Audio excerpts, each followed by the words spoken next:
और मैं कहता हूं सबसे पहले अगर मैं उठता हूं तो सबसे पहले बाबू जगदेव प्रसाद कुशवाहा की शहादत को नमन करता हूं और सबसे पहले उन्हें याद करता हूं कि अरजक संघ के नाम पर उन्होंने जो विचार दिया, उन्होंने इतना कड़ा तरह से जो है अंतिम व्यक्ति भी रोटी कपड़ा मकान की लड़ाई न लड़े, उसके स्वाभिमान सम्मान के साथ छेड़छाड़ उसके साथ अन्याय न हो, उसको तमाम अवसर मिले तो आगे बढ़े और वो तरक्की करके अपने परिवार को आगे बढ़ाए। और जो गैर बराबरी देश में सामाजिक आधार पे ये छोटा है बड़ा ये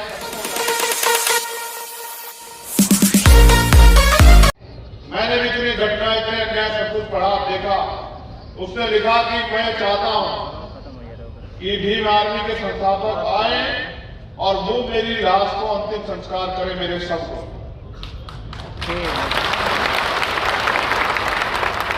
और मैं कहता हूं कि ये ताली बजाने की बात है ही नहीं। अगर आप इतना भी नहीं समझ पाए हैं तो फिर आप क्या लड़ाई लड़ेंगे, ये बड़े सोचने की बात है। मैंने वो सुसाइड नोट जब मुझे भेजा गया तो उसमें लिखा गया कि मेरी अंतिम इच्छा ये है, सुसाइड नोट में लिखा था कि भीम आर्मी के प्रमुख चंद्रशेखर आजाद आए और मेरा अंतिम संस्कार करेंगे अपने हाथों से। फिर दूसरी बात जो अंतिम में लिखी हुई है, उसने लिखा कि मेरे परिवार की रक्षा करना, भाई चंद्रशेखर आजाद मेरे परिवार की रक्षा करना। मैं सहारनपुर में जन्मा, सहारनपुर उत्तराखंड के बॉर्डर पे मेरा गांव है, एक छोटा सा शुक्लपुर। मैं उस गांव में नहीं गया, उस जिले में नहीं गया, उससे मेरा कोई मतलब नहीं, कभी मुझसे मिला नहीं। लेकिन जब मैंने सुसाइड नोट पढ़ा तो मेरे पास दो रास्ते थे। 2 तारीख को हमारी मीटिंग थी, 3 तारीख को जौनपुर में हमारी संगठन की मीटिंग थी और हमारे एक कार्यकर्ता जो जिला अध्यक्ष हैं, ये आप लोगों के नाम भी संदेश याद रखना, जो हमारे जिला अध्यक्ष हैं, उन्होंने 4 महीने पहले मुझसे पूछा कि मैं अपनी सिस्टर की शादी करना चाहता हूं, अध्यक्ष जी डेट दे दो। मैं चाहता हूं कि आप मेरे यहां आए।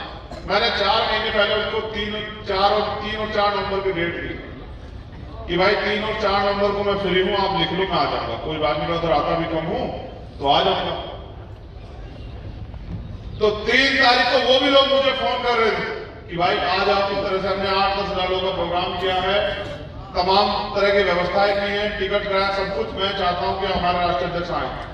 लेकिन दूसरी तरफ मेरे पास ये वो था कि उस बच्चे ने जो उम्मीद और विश्वास, ना मैं उसके आसपास के गांव में रहता हूं, ना जिले में रहता हूं, ना कहीं रहता हूं, जो विश्वास उसका भीम आर्मी के प्रति था, मेरे प्रति था, वो कमजोर नहीं पड़ना चाहिए। तो फिर मैंने अपने साथियों से कहा कि मैं आ रहा हूं और फिर मैं सुबह वहां चला गया। 3 दिन के संघर्ष के बाद 3 मांगे पूरी हुई और 2 मांगों पे सरकार के लोगों ने समय मांगा, क्योंकि वो 2 मांगे मुख्यमंत्री स्तर की है। मुख्यमंत्री वहां के गुजरात घूम रहे चुनाव करवाते हुए, उनके प्रदेश में इतना बड़ा अन्याय होता है, एक ट्वीट वो नहीं लिख पाते। तो फिर 7 दिन का समय उन्होंने मांगा, तो मैंने उनसे कहा 7 के लिए 8 ले लो, 9 ले लो, 9 दिन तुम्हारे, 10वां दिन हमारा। क्योंकि मेरे ऊपर जिम्मेदारी थी कि जब उसने इच्छा जाहिर की कि उसका अंतिम संस्कार मेरे हाथ से हो तो उसकी शव का भी अंतिम संस्कार करना था। लेकिन इससे पहले घटना आपने देखी, बहुत वायरल हुई, जितेंद्र मेघवाल की मूछें रखने पे जिसकी हत्या हुई, सीएचए का जो कर्मचारी था। जब मैं उसके घर गया तो उसके पिताजी ने मुझसे एक बात कही, उसकी मां ने, कि भाई चंद्रशेखर, हमने आपको नहीं देखा, हमें हमारे बेटे ने, जितेंद्र मेघवाल ने दिखाया कि ये भाई, और उसकी अंतिम इच्छा थी किसी भी तरह से वो मुझे एक बार अपने घर जरूर बुलाए। मैं दोनों बात आपको क्यों बता रहा हूं, अभी मेरे पत्रकार साथी मुझसे पूछ रहे थे कि भाई आप 1.5-2 साल बाद बिहार आए, मैं क्या करूं। जब मैं सुबह उठता हूं ना, तो मैंने कहा ना, मैं सबसे पहले क्या चेक करता हूं, अपना मोबाइल फोन, कि कहीं मेरी जरूरत आज कहीं और तो नहीं है। मेरे लिए मीटिंग, राजनीति, रैली, सभा कुछ रखती ही है, खाना पीना ये सब चीजें बाद में। पहले वो विश्वास जो पिछले 6-7 साल के संघर्ष में, चाहे वो बिहार की टीम हो, चाहे वो राजस्थान की टीम हो, चाहे मध्य प्रदेश की टीम हो, चाहे उड़ीसा छत्तीसगढ़ की टीम हो, चाहे उत्तराखंड, पंजाब, हरियाणा की टीम हो, हिमाचल की टीम हो, दिल्ली की टीम हो, उत्तर प्रदेश की टीम हो, जो ताकत और जो महाराष्ट्र की टीम हो, जो संघर्ष करके ताकत और विश्वास आप में पैदा हो, कमजोर नहीं पड़ना चाहिए।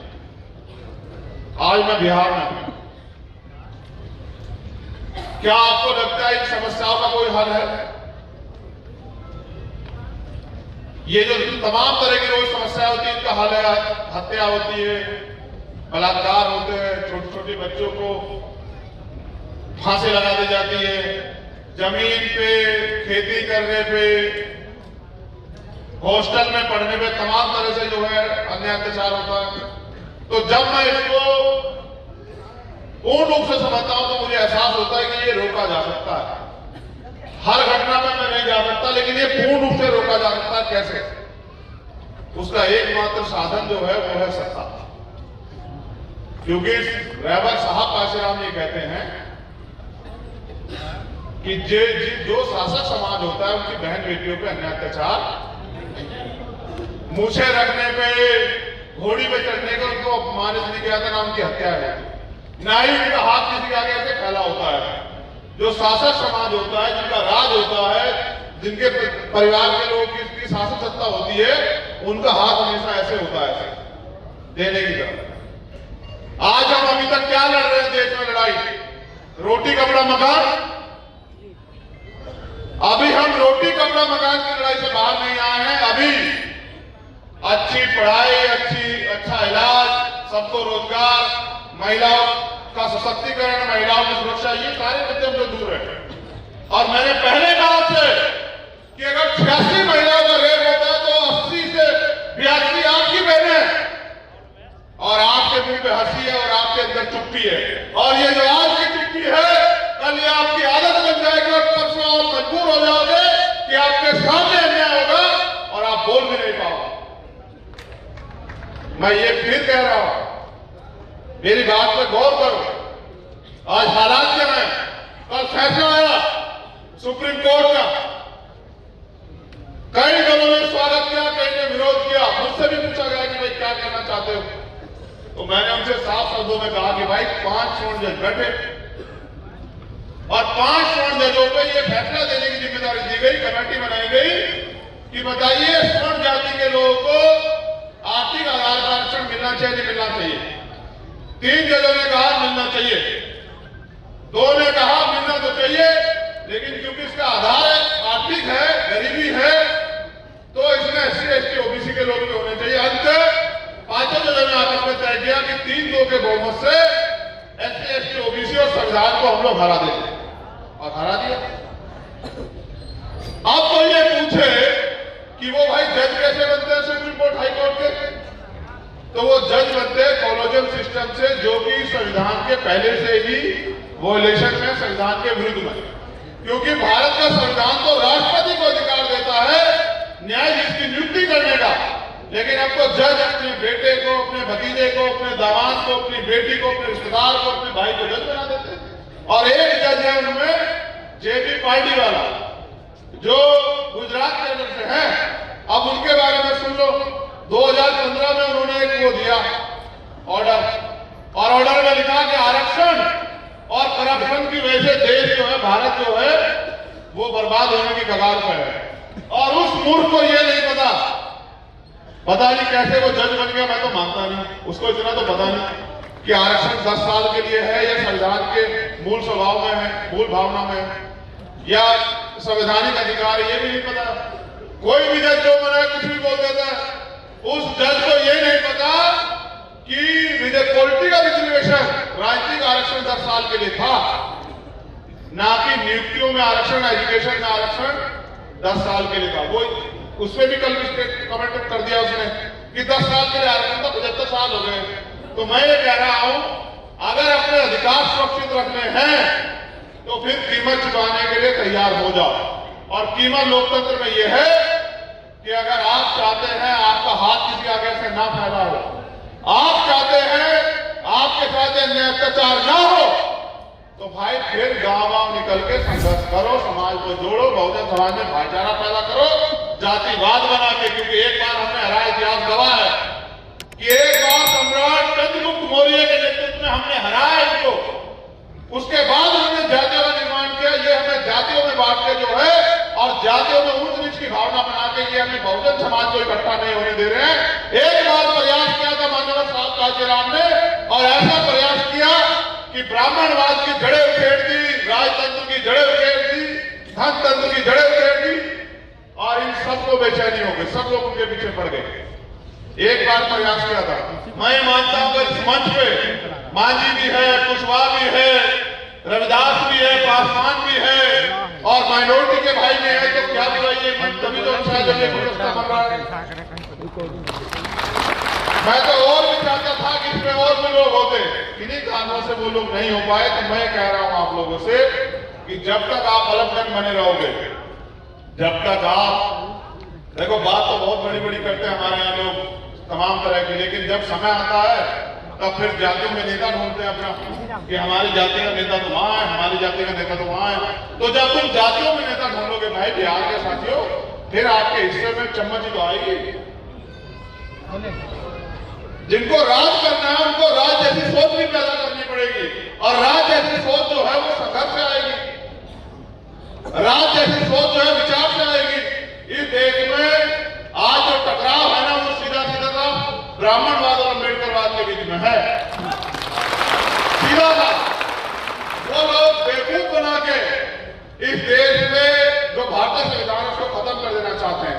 और मैं आपसे पूछना चाहता हूं, मेरी माएं बहनें भी यहाँ है, देखो इतनी बड़ी संख्या में इधर भी बैठी है, उधर भी बैठी है, यहाँ भी बैठी है, मैं उनका भी धन्यवाद देता हूँ। ना तो मंच में उनमें से कोई है, एक बैठी भी तो, एक तो पीछे बैठी है बेचारी।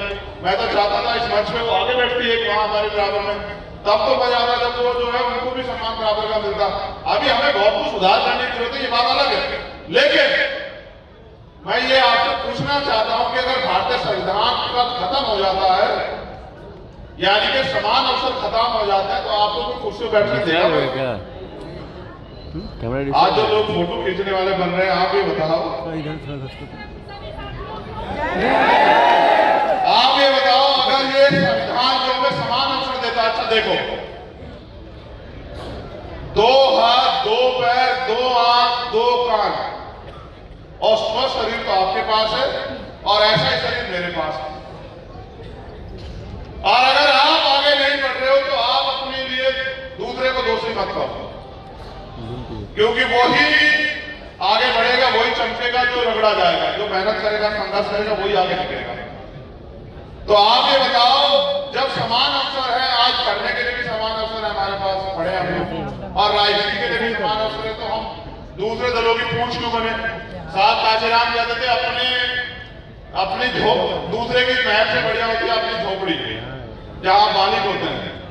यहाँ मैं आपको डांट दूं, आप मेरी उंगली खींच लो, आप वहां बैठ जाओ, मैं यहाँ बैठ जाऊं, यहाँ हम सब लोग बराबर हैं, अब आपस में परिवार। आप वहां से मुझसे कोई सवाल कर दो, यहाँ से मैं आपसे कुछ पूछ लूं, यहाँ पे एक है, परिवार है। क्या आपको लगता है किसी और दल में हम लोग इस तरह से अपनी बात रख सकते हैं? जब हम अपनी बात भी नहीं रख सकते तो क्या वो हमारे मुद्दों का हल करेंगे? जितने लोग आप यहाँ बैठे, मैं गारंटी देता हूं, अगर आप लोग कमर कस लें और आज जो लोग मंच पे बैठे हैं, ये मुझे शक्ल दिखाने की बजाय अगर फील्ड में जाके मेहनत करें, मैं गारंटी देता हूं कि 1 साल के अंदर जो है, आप गांधी मैदान की बात करते हैं, मैं कहता हूं अगर पटना पूरा बंद ना हुआ तो मैं राजनीति करना बंद कर दूंगा। शर्त लगा लो, मैं आपकी क्षमता तो भी जानता हूं, लेकिन मैं फिर कह रहा हूं ना, सिर्फ मेरे आने चाहते हैं, मुझे शक्ल दिखाने के लिए कि बता दें कि हम भी हैं। बाकी अगर पूछो, गारंटी से ले लो, जो लोग कैडर में थे, मैंने उनसे कहा था कि ये मत सोचो कि आज मंच पे कौन बैठा, ये सोचो कि अगर आप काम करोगे तो कल उस मंच में मेरे बराबर में आप वहां बैठे होंगे, तो ये सोच के काम करो, तो फिर देखो आप लोग कैसे आगे नहीं बढ़ते हो।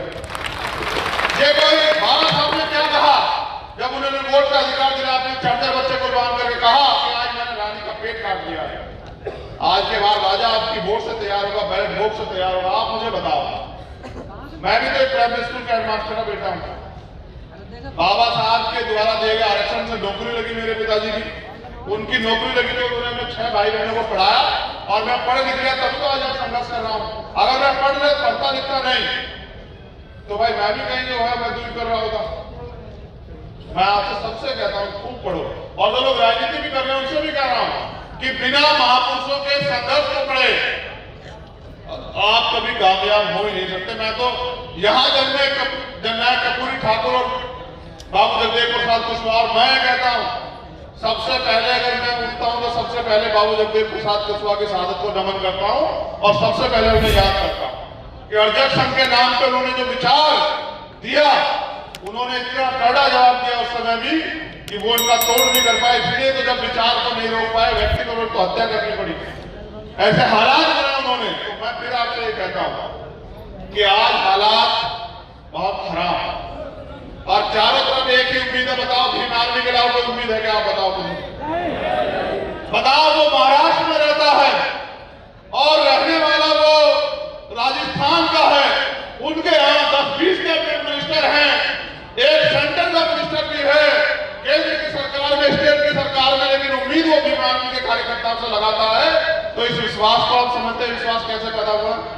ये विश्वास आपके संघर्ष से पैदा हुआ है। इसलिए मैं आपसे कह रहा हूं कि हमें अपने संघर्ष के बलबूते अपने खून का कतरा कतरा चुका के इस देश में बहुजन राज लाना है। हमारा नारा है बहुजन स्वराज का। ऐसा राज जहां मानवता की बात हो, ऐसा राज कि जहां तमाम तरह से जो है अंतिम व्यक्ति भी रोटी कपड़ा मकान की लड़ाई लड़े, उसके स्वाभिमान सम्मान के साथ छेड़छाड़, उसके साथ अन्याय ना हो, उसको तमाम अवसर मिले, वो आगे बढ़े और वो तरक्की करके अपने परिवार को आगे बढ़ाए। और जो गैर बराबरी देश में सामाजिक आधार पे ये छोटा है बड़ा ये खत्म हो जाए, जाति व्यवस्था जो है टूट जाए, इसके लिए पहले हमें जातियों को जोड़ के भाईचारा बना के बहुजन समाज बनाना पड़ेगा। और बहुजन समाज बना के, और बहुजन समाज ऐसे भी नहीं बनेगा कि एक ही जाति के लोग सारे बन जाएं। प्रदेश में, जिले में, संभाग में, मंडल में, विधानसभा में ऐसे भी नहीं बनेगा। जिसकी जितनी संख्या बारी उसकी इतनी हिस्सेदारी, इस नारे को भी याद रखना पड़ेगा। हमारे महारावर कह के गए कि बाबा साहब के बच्चों के बिना देश का शासन नहीं चलने दूंगा, और आज बताओ आपके मुद्दों पे कोई बोलना भी नहीं चाहता। आज बताओ क्या अधिकारी कर्मचारी आप परेशान नहीं है क्या? बताओ पूरे देश में अधिकारी कर्मचारी जो है किसी तरह से किस तरह से मुंह बंद करके नौकरी कर रहा है नहीं कर रहा? बताओ। तो वो अधिकारी कर्मचारी भी उम्मीद करे बैठा है कल भी आर्मी के लोग संघर्ष करके आजाद समाज पार्टी के बैनर में कामयाब होकर हिस्सेदारी तय करेंगे। और जब उनका शासन आएगा, आज हमारे लोग मुझे मंच में बैठते कह रहे थे कि बताओ भाई पासी समाज के लोग बहुत बड़े पैमाने में आपके साथ जुड़े हुए हैं, ताड़ी का व्यवसाय खत्म होगा, उनका क्या होगा? मैं कह रहा हूं, अब तो तुम मुझसे कह रहे हो कि भाई सरकार से कह दो, और मैं आपसे कह रहा हूं कि आप पे मौका आ रहा है, आप मुझसे कलम से लिखवा ले जाओ आज कि ताड़ी को कृषि का व्यवसाय, उसका आयोग बना के जो है पूरा जो है मैं गारंटी देता हूं कि व्यवसाय दिया जाएगा। आप लोग ताकत अगर आप ताकत नहीं बनाओगे तो फिर आपको दूसरे लोगों की गुलामी करनी पड़ेगी। मेरा एक सवाल है, यहाँ जो नौजवान बैठे हैं, स्वाभिमान सम्मान की वैल्यू समझते हो? खाली नारे लगाने से पेट भर जाएगा? एक दिन खाना खा के 10 दिन चल लोगे? जैसे एक दिन पानी पी के 10 दिन प्यासा नहीं रहा जा सकता, जैसे एक दिन खाना खा के 10 दिन भूखा नहीं रहा जा सकता है, वैसे ही मिशन का काम एक दिन करके और 10 दिन ना करके कभी मिशन आगे नहीं बढ़ता। जो लोग गले में नीला पट्टा डाले हैं ना, ये इसकी एक वैल्यू है। ये एक रंग का कपड़ा नहीं है, नीला रंग समानता का प्रतीक है। और ये बाबा साहब अम्बेडकर का रंग है, और इस रंग ने पूरी दुनिया को मजबूत किया उनका सम्मान करने के लिए। और भारत के प्राइम मिनिस्टर भी कहते हैं, बाबा साहब की बात करते हैं, कल अगर हमारे अधिकारों को कुचला गया, वो जो जज थे जेपी पार्टी वाला, वो भी बाबा साहब का नाम लेके शुरू किए। आज तो बाबा साहब का नाम लेके हमारे अधिकारों को कुचला जा रहा है। लेकिन जिन लोगों ने अपने गले में पहना वो उसकी अहमियत समझते हैं कि खाली गले में पहन लिया तो हो गया, जय में खत्म हो गया। आज क्रांति की पहचान बन गया नीला रंग, आज स्वाभिमान सम्मान का रंग बन गया नीला रंग।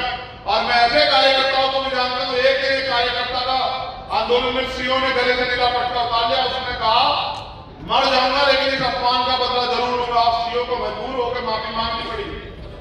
वहां के एसपी ने मुझे फोन किया कि भाई बताओ क्या चाहते हो? मैंने कहा क्या हुआ कि ऐसा ऐसा हो गया। तो मैंने जिलाध्यक्ष से बात की, उसने कहा भैया उसने अपमान किया मेरे पट्टे का, भीम आर्मी का अपमान किया, मैं बर्दाश्त नहीं करूंगा। अंत आप विश्वास करो दूसरा उसका बाद की बात है, तो वो मैंने कप्तान से कहा कि देखो बीमारने वाले हैं, उनको मैं भी नहीं समझा सकता। तो कहा जी आप उनके नेता हो। मैंने कहा नेता भले ही होंगे, लेकिन वो तो उनमें से एक ही। तो जब मैंने कहा जब वही किसी की नहीं सुनता तो वो किसकी सुनेंगे। तो फिर एसएसपी ने कहा मैं जिम्मेदारी लेता हूं, उसको बुलाया और सह सम्मान वो पटका उस सीओ के हाथ से गले में डलवाया और सीओ ने कहा मुझसे गलती हो गई, तब वो माना। देखो कीमत चुकानी पड़ती है। मैं आपको भी कह रहा हूं, आप तय करो बिहार में आप इस अन्याय के साथ देना चाहते हैं, अपनी ताकत बना के जो है कामयाब हो गए, और ये जो यहाँ बिहार में ये कुर्सियां रखी है इसमें बैठना चाहते बताओ, इन कुर्सियों पे खुश होकर जो यहाँ बैठे बताओ सर, ये जो कुर्सियां मैं इन कुर्सियों पे खुश हो या जो बिहार सदन में कुर्सियां रखी उन पे बैठना चाहते बताओ। तो बिना मजबूत संगठन बनाए, बिना संघर्ष किए, बिना लोगों को जोड़े कैसे बढ़ जाओगे भाई आगे बताओ। हमारे लोग चंद सिक्कों में बिक जाते हैं। कितने सिक्कों पे? चंद सिक्कों की खटनाट में जो है एक विधायक और मंत्री के पद के लिए चाटुकार बन जाते हैं। मैं आपसे कह रहा हूं आप काम करो, आपको खरीदने वाले बहुत आएंगे, ये आपको तय करना है आपको बिकना नहीं बिकना है। आप काम तो करो, अभी तो आप काम ही नहीं कर रहे, इसलिए आपके लोग विरोध में भी काम नहीं कर रहे हैं। आप एक बार देखो, मैं फिर कह रहा हूं, अगर वास्तविकता मुझसे प्यार करते हो तो 6 महीने मेरे हिसाब से काम करके देखते, और आप कहोगे ना तीसरे दिन आना, बिहार में तीसरे दिन आऊंगा, लेकिन आऊंगा तभी जब आप अपने पैरों पे खड़े होने के लिए संघर्ष करोगे। जब तक आप दूसरों के पिछलग्गू बने रहोगे, कहीं और से चैनलाइज होगे, नाम तो भीम आर्मी का रखोगे और काम किसी और पार्टी करोगे, तो भाई मैं फिर क्यों आऊंगा बिहार से बताओ।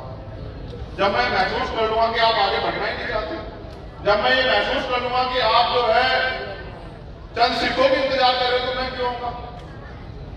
आप बताओ जब बिहार इलेक्शन हुआ, क्या मैंने